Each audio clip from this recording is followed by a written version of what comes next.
ভূতের আয়না প্রথম অংশ। পুরনো বাড়ির আয়না। রাতের ঝড় উঠেছিল, বিদ্যুৎ চলে গেছে। গায়ে কাঁথা জড়িয়ে তৃষা জানালার পাশে দাঁড়িয়েছিল। সে কয়েকদিন হলো তার নানা বাড়িতে এসেছে। পুরনো এই দোতলা বাড়িটা অনেকটাই খালি পড়ে আছে। নানু একা থাকেন, আর মাঝে মাঝে আত্মীয়রা আসে। তবে বাড়ির এক কোনায় একটি ঘর আছে যেটায় কেউ যায় না। ঘরটায় একটা পুরনো বড় আয়না আছে।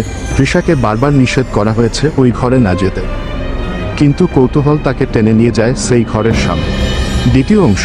আয়নার রহস্য। এক রাতে সবাই ঘুমিয়ে পড়ার পর তৃষা চুপচাপ সেই ঘরে ঢুকে পড়ে। ঘরটা অন্ধকার, ধুলোমাখা। দেয়ালে ঝুলে আছে বিশাল আয়নাটা।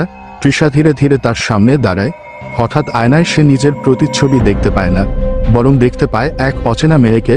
লম্বা চুল, সাদা জামা, আর চোখ জোড়া ভয়ানক ফাঁকা। তৃষা চিৎকার করে পেছনে ফিরে দেখে কেউ নেই।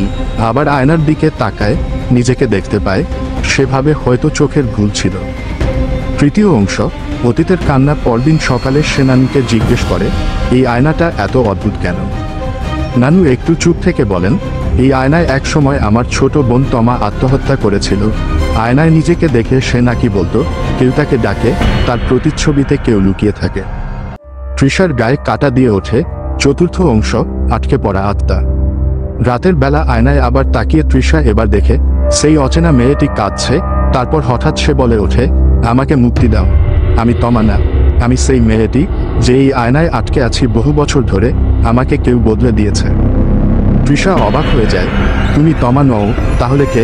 মেয়েটি বলে, আয়নাটা একটা অভিশপ্ত জিনিস, যে এতে তাকায় তার আত্মাকে বন্দি করে রাখে। তমা নয়, আরও অনেক আত্মা আটকে আছে এখানে। শেষ অংশ। মুক্তি না অভিশাপ। তৃষা সিদ্ধান্ত নেয় সে এই আয়নাকে ধ্বংস করবে। পরদিন সকালে সে হাতুড়ি নিয়ে ঘরে যায়। আয়নার দিকে তাকাতেই সেই মেয়েটি বলে, একবারই সুযোগ, আয়নাটা ভাঙলে আমরা সবাই মুক্তি পাব। তৃষা আঘাত করে আয়নায়। আয়নাটা চিৎকারের শব্দে ফেটে যায়। ভেতর থেকে ভেসে আসে শত শত কান্না।